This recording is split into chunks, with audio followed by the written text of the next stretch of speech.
Hoje, a gente vai mergulhar de cabeça numa das questões mais importantes da teologia: como é que uma pessoa pode ser vista como justa diante de um Deus que é absolutamente perfeito. Vamos desvendar essa doutrina da justificação forense e entender a defesa contra uma das críticas mais antigas que ela recebe. Bom, vamos direto ao ponto que causa toda a polêmica. A objeção que move essa discussão inteira pode ser resumida nessa pergunta bem provocadora. Para muita gente, a ideia de Deus declarar que alguém que ainda peca é justo soa meio como um faz de conta divino. Mas será que é isso mesmo? A crítica principal, que a gente vê muito associada à teologia católica romana, é justamente essa, que a justificação, do jeito que os reformadores entendiam, não passa de uma ficção jurídica. A acusação, no fundo, é de que Deus estaria sendo, de certa forma, desonesto. Como assim declarar justo um pecador, se na prática essa pessoa ainda está longe da perfeição?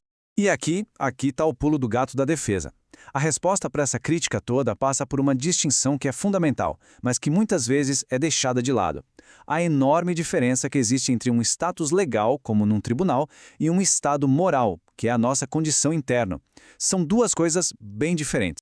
Pensa comigo numa cena de tribunal. Imagina que um juiz absolve um réu porque uma outra pessoa pagou a fiança por ele. Essa absolvição não é uma mentira, não é uma ficção, é um fato jurídico que aconteceu por causa de uma transação real. A teologia reformada vai dizer que, de forma parecida, a justificação do crente é um fato jurídico, baseado no pagamento de valor infinito que foi feito por Cristo.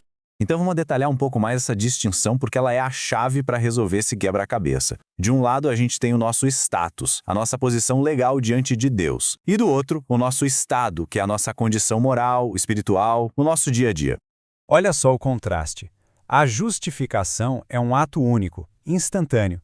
É um veredito que Deus dá e que muda a nossa posição legal diante dele. Acabou, está feito.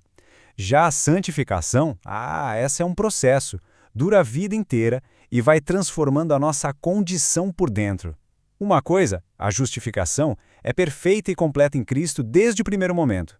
A outra, a santificação, é progressiva, é imperfeita enquanto a gente estiver por aqui. E aqui tem um ponto que, olha, é fundamental para não entender tudo errado. A teologia reformada nunca, jamais, diz que uma pessoa justificada continua a mesma.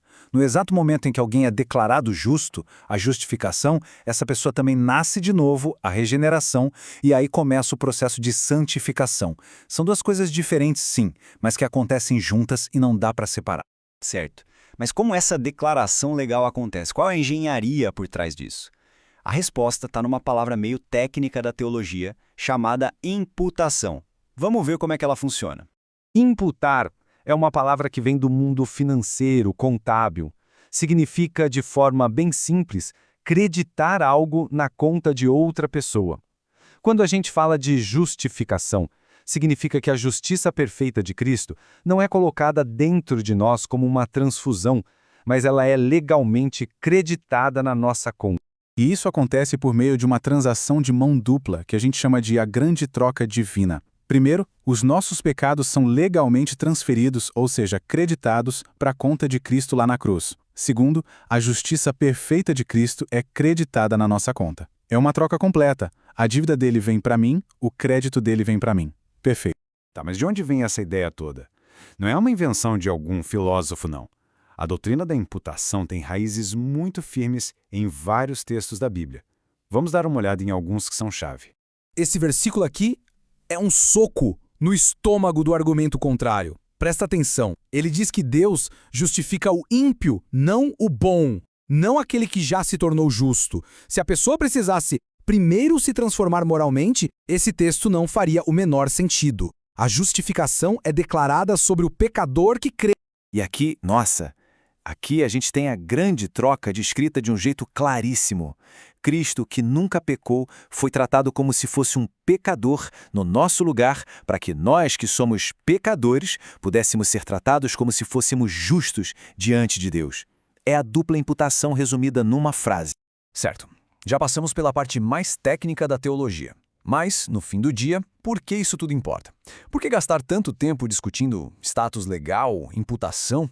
A resposta mexe com uma das coisas mais profundas da vida de qualquer pessoa: a busca por segurança. Para pensar na alternativa.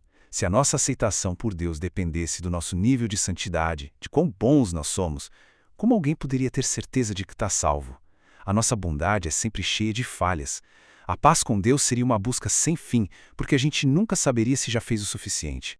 E é aqui que a crítica original é virada de ponta cabeça. A defesa vai argumentar que a verdadeira ficção jurídica seria outra. Seria um Deus santíssimo olhar para nossa justiça toda manchada e dizer, tá bom, isso aqui é suficiente. Isso sim seria ignorar a realidade do nosso estado moral, que é imperfeito. Então, o ponto central é este. Ser declarado justo por causa de Cristo não é um passe livre para viver de qualquer jeito, de forma nenhuma. Muito pelo contrário. Saber que a nossa posição diante de Deus está segura, não pelo nosso esforço, mas pelo de Cristo, é o que nos liberta para buscar a santidade por amor, por gratidão e não mais por medo da condenação. E a gente termina com essa pergunta, que fica para reflexão. Se a justiça que Deus exige não for um presente, um crédito na nossa conta, mas algo que a gente precisa produzir por dentro, fica a questão. Como é que um pecador conseguiria, por si só, atingir o padrão perfeito de Deus? É exatamente esse o dilema que essa doutrina busca resolver.